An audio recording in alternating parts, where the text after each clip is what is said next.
Les conditions du baptême chrétien. Première condition, la repentance. Deuxième condition, la foi en Jésus-Christ. Je suis en train d'enseigner cela pour dire que si quelqu'un n'a pas rempli ces 5 conditions, il ne doit pas être baptisé. 1 Pierre 3, verset 18 à 21. 1 Pierre 3, verset 18 à 21.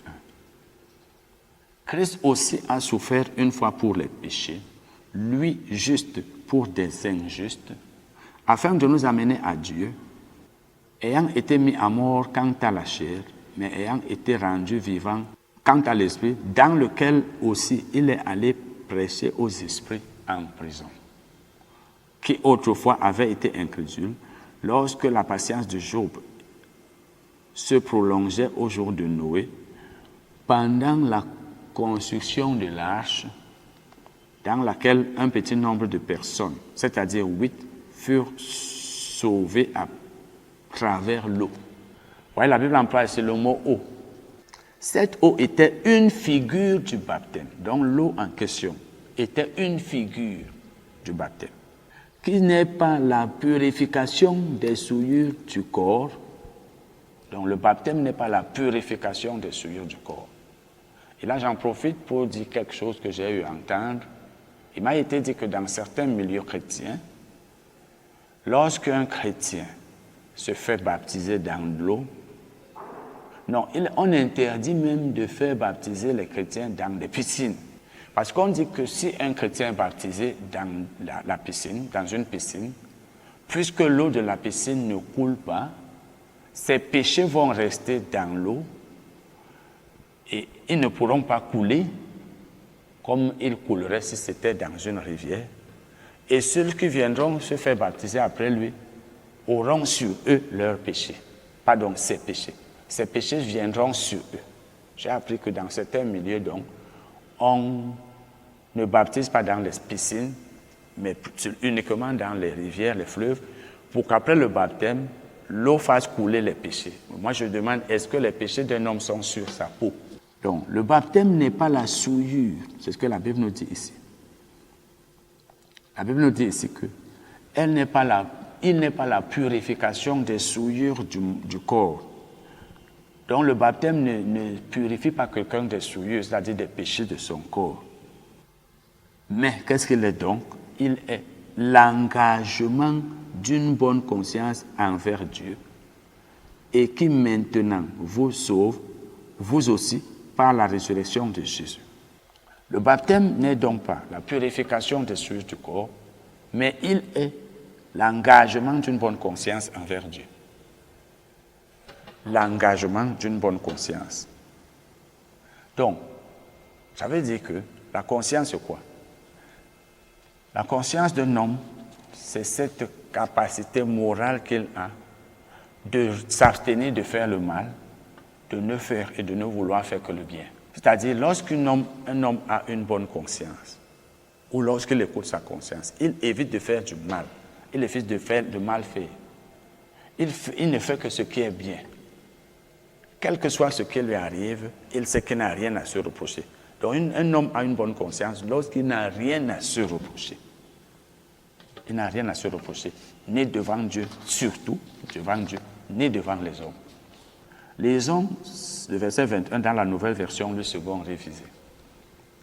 Une partie du verset. Le baptême, mais qui est la demande adressée à Dieu d'une bonne conscience par la résurrection de Jésus-Christ. La nouvelle version vivante de ceci, New Living Translation, mais comme une réponse à Dieu provenant d'une conscience claire. Donc, il y a beaucoup d'autres versions. On n'a pas besoin de lire tout ça. Donc, la conscience, c'est quoi? Quand la Bible parle de l'engagement d'une bonne conscience, ça veut dire que la personne qui se fait baptiser dans l'eau doit avoir une bonne conscience. Une bonne conscience, c'est-à-dire doit savoir qu'elle n'a rien à se reprocher. Dieu étant son juge. Parce que lorsqu'on écoute sa conscience, on n'a pas besoin de savoir si les gens sont d'accord ou pas, ce qu'ils pensent. Si j'écoute ma conscience, j'évite de faire ce qui est mauvais. Ça veut dire que je ne m'intéresse pas au jugement des hommes. Donc, l'homme qui écoute donc sa conscience n'a rien à se reprocher. Dans ses relations, par exemple, avec les hommes. Donc, cette personne donc est aux yeux de Dieu, en tout cas, sans reproche. Elle est irréprochable. Maintenant, elle s'engage par le baptême.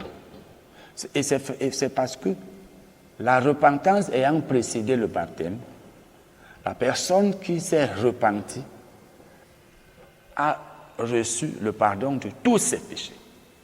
Pas parce qu'elle va se baptiser ou parce qu'elle s'est baptisée, mais on reçoit le pardon de tous les péchés à la nouvelle naissance, c'est-à-dire le fait qu'on a cru en Jésus-Christ, fait qu'on est pardonné pour tout.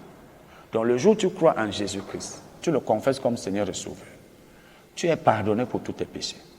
Tu as donc une bonne conscience. Il est normal que tu aies une bonne conscience, c'est-à-dire que tu n'aies rien à te reprocher. Parce que la Bible nous dit dans 2 Corinthiens 5, 17 que si quelqu'un est en Christ, c'est-à-dire si quelqu'un est né de nouveau, il est une nouvelle création, une nouvelle créature, selon certaines versions. Donc, une nouvelle créature n'a pas de passé. Tu viens d'être créé. Le jour où tu as cru en Jésus-Christ, sur le plan spirituel, tu es devenu une nouvelle créature, donc tu n'as pas de péché spirituel. Tu n'as donc rien à te reprocher, puisque tous tes péchés ont été effacés. Tous tes péchés ont été effacés, ont été pardonnés.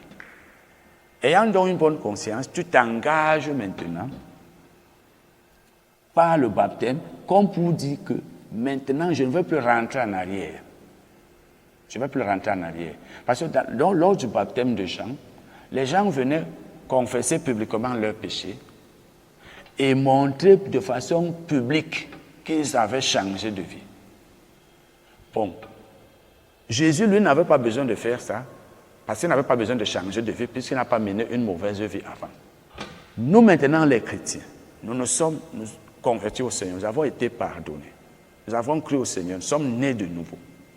Par le baptême, donc, nous sommes en train de montrer que nous, non seulement nous n'avons rien à nous reprocher, mais nous nous engageons maintenant. Et on ne peut s'engager que si on sait ce qu'on est en train de faire. C'est pourquoi, comme on le verra, les petits-enfants n'ont pas besoin d'être baptisés. Parce que les petits-enfants ne peuvent pas s'engager et n'ont pas de bonne conscience et ne savent même pas de quoi il est question. Donc, une personne qui n'a rien à se reprocher, c'est celle-là qui a une bonne conscience. Et la bonne conscience s'oppose à la conscience souillée. Et maintenant, la Bible dit, le baptême là, qui maintenant nous sauve, vous sauve, vous aussi, par la résurrection de Jésus. Voyez. Autre condition du baptême. Quatrième condition, la première c'est la repentance, qui est aussi appelée dans Hébreux 6, verset 1, le renoncement aux œuvres mortes. Parce que la repentance consiste à renoncer au péché qu'on commettait. Il y a donc la repentance, première condition. Après la repentance, la foi en Jésus. Donc on croit en Jésus après s'être repenti, et là maintenant on est sauvé. Ça c'est la deuxième condition, la foi en Jésus. Troisième condition, l'engagement, la bonne conscience. La bonne conscience. Parce que si quelqu'un n'a pas une bonne conscience, il ne sert à rien d'aller se faire baptiser. Puisque la Bible nous dit que le baptême est l'engagement d'une bonne conscience devant Dieu. Et on ne peut pas se faire baptiser, donc, si on n'a pas une bonne conscience, si on a des choses à se reprocher.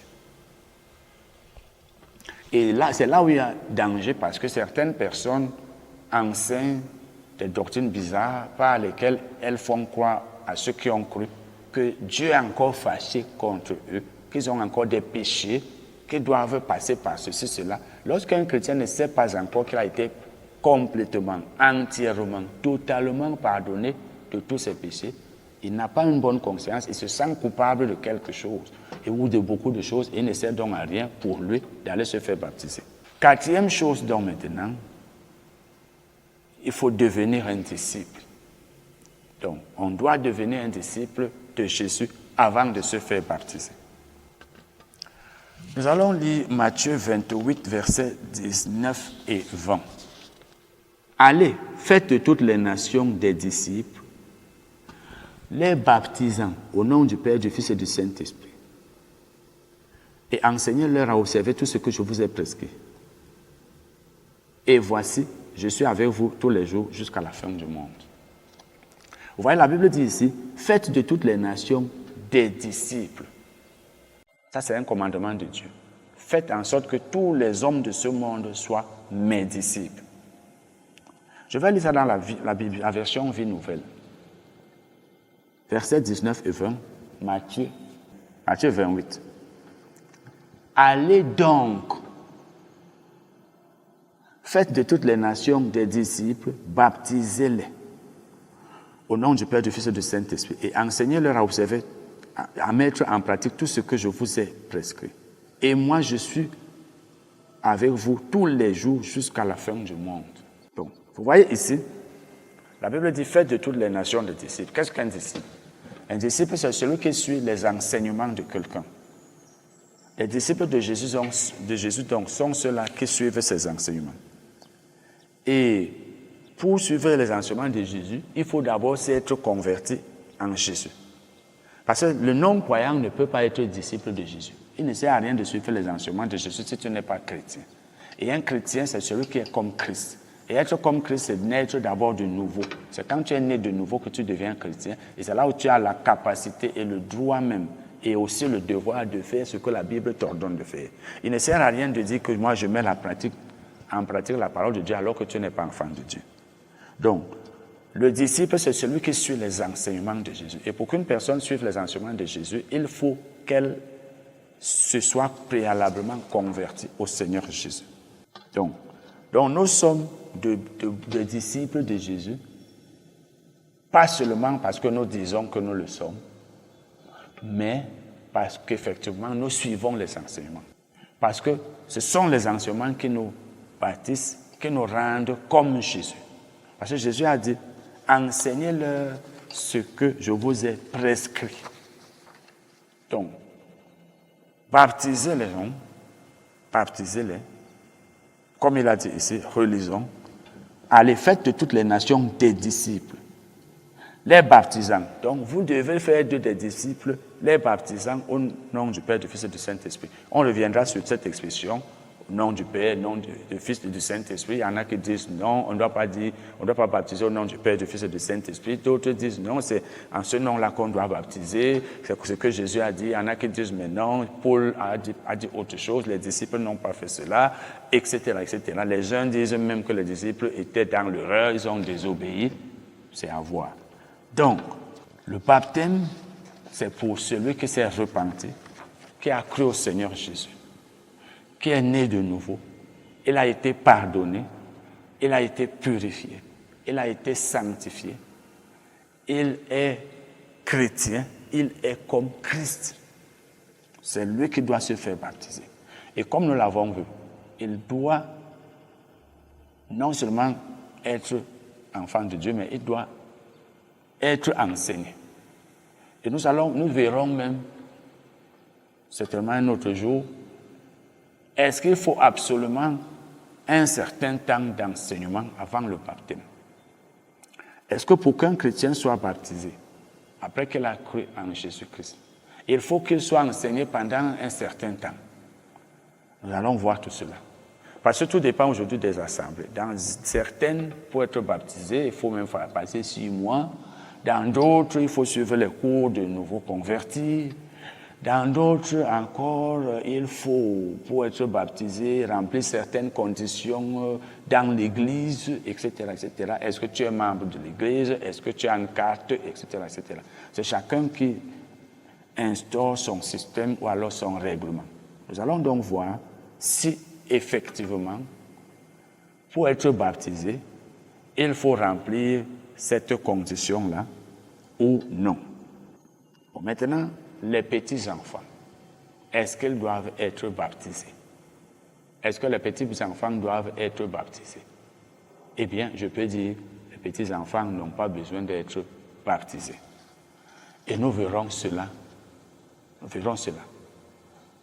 Parce que nous avons vu que pour qu'une personne soit baptisée, l'une des conditions qu'elle doit remplir, c'est qu'elle doit avoir une bonne conscience. Est-ce qu'un enfant, par exemple, de 3 ans a une bonne conscience? Est-ce qu'un enfant de 5 ans a une bonne conscience? Est-ce qu'elle est comme toi, l'adulte, qui sait que tu as mal fait, maintenant tu t'es repenti et tu n'as plus rien à te reprocher? Donc, nous verrons que l'enfant n'a pas besoin d'être baptisé. Et d'ailleurs, dans le milieu où on prétend baptiser les enfants, on ne les baptise même pas, puisqu'on asperge quelques gouttes d'eau sur leur tête, et là, ce n'est pas le baptême. N'oubliez jamais que baptiser veut dire plonger dans un liquide. Tant qu'une personne n'est pas plongée dans un liquide, elle n'est pas baptisée. Dans un liquide, un fluide. Donc, si Jésus a dit, celui qui croira et qui sera baptisé sera sauvé, il n'a pas voulu dire que si quelqu'un croit et il n'est pas baptisé, il ne sera pas sauvé. Ce n'est pas ce qu'il a voulu dire. Le baptême, donc, et on le verra, est symbolique. Il n'ajoute rien au salut, il ne fait pas recevoir le salut. Et l'absence du baptême ne fait pas perdre le salut. On est sauvé à la nouvelle naissance. Romains 10, verset 9. Si tu confesses de ta bouche le Seigneur Jésus, si tu crois dans ton cœur que Dieu l'a ressuscité des morts, tu seras sauvé. C'est la confession de Jésus accompagnée de la foi dans le cœur qui fait recevoir le salut. Eh bien, nous allons arrêter là cet enseignement qui certainement vous a fait comprendre beaucoup de choses et nous le continuerons prochainement. Amen.